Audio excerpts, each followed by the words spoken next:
विरोधात झालेली तुम्ही प्रचार सभा आहे त्या रद्द केलेल्या आहेत, काय सांगता?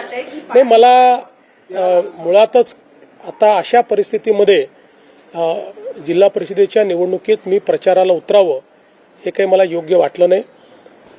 मला असं वाटतं की शेवटी निवडणुका येतात जातात आणि पक्ष देखील सक्षम आहे, पक्ष योग्य पद्धतीने त्या निवडणुका लढवेल.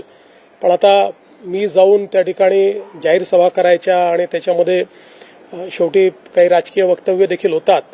तर माझ्या सहकाऱ्यांची मी चर्चा केली, आमचे अध्यक्ष आहेत रवीजी, त्यांचीही चर्चा केली आणि सगळ्यांचं मत पडलं की माझा निर्णय योग्य आहे. मी त्या ठिकाणी प्रचाराला न जाणं हे योग्य आहे. मी सगळ्यांना एक आव्हान करीन की बाबा तुम्ही आमच्या भारतीय जनता पक्षाला किंवा महायुतीला मतदान करा, तेवढं त्याच्या पलीकडे मी काही प्रचाराला जाणार नाही.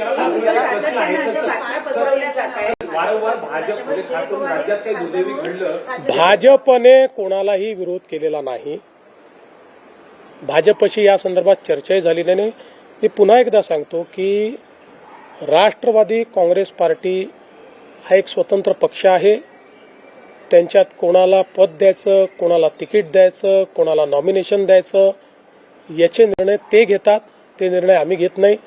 यापूर्वी तुम्ही पाहिलं असेल जेव्हापासून ते आमच्या सोबत आले, कोणाला खासदार करायचं, कोणाला आमदार करायचं, कोणाला अध्यक्ष करायचं, कोणाला सचिव करायचं, त्यांचे सगळे निर्णय हे त्यांनी घेतले आहेत. कोणाला मंत्री करायचं निर्णय त्यांनी घेतलेले आहेत. त्या निर्णयांमध्ये आमचं काही म्हणणंही नाही, आमचा काही सेही नाही.